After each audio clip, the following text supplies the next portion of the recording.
There comes a place where you got to put your flag in the ground and say, as of this moment, I'm not arguing with people who don't know better. Y'all ain't saying nothing to me. I know what I believe, and I don't have to prove it to you. You can argue with it over yourself, but you are not going to get me to participate. I'm not going to argue with you about whether God is real. I'm not going to argue with you whether Jesus is alive. I'm not going to argue with you about whether Jordan is the best player, whether Biggie is better than Tupac, or whether Prince was a better performer. I'm not going to argue with you about none of that. It's some stuff I'm not just going to argue about. When it comes to my faith and who I am to God, here it is. You ain't got a hell to put me in, and you don't have a heaven to send me. I'm not going to argue with people who got nothing to lose, because you got too much time on your hand, and I got too much limited time to produce the calling on my life. Look at the person beside you. Tell them, I'm not going to argue with folk who got nothing to offer. If everything you say is negative and you going to downplay and diminish every good thing that happens in my life, what I look like arguing with you for? I'm not going to argue with people who don't even have a point. I can't hear nobody.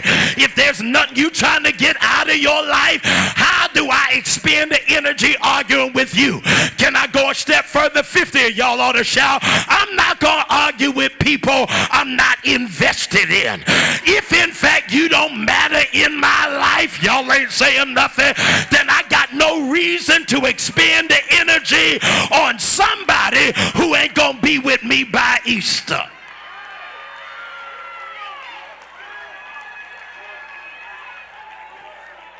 You have to be careful of people who have made conflict a lifestyle. You just missed that. I said be careful of people who have made conflict a lifestyle. I had to go a few months ago with a dear married couple who in our church who have been going through a divorce for 3 years. They've been going through divorce for 3 years, have been going to mediation, and now the lawyers want to quit.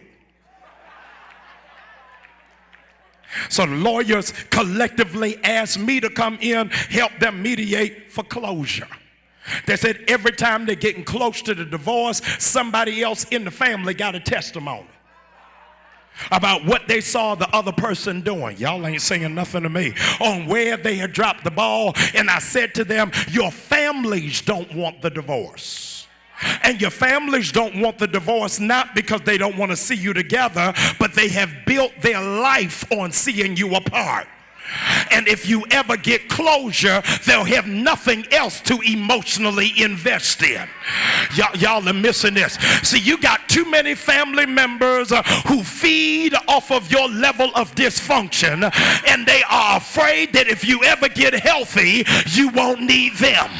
But I came to tell God help me, every parasite, leech, every family member who has been aiding in your dysfunction, your time is coming to an end.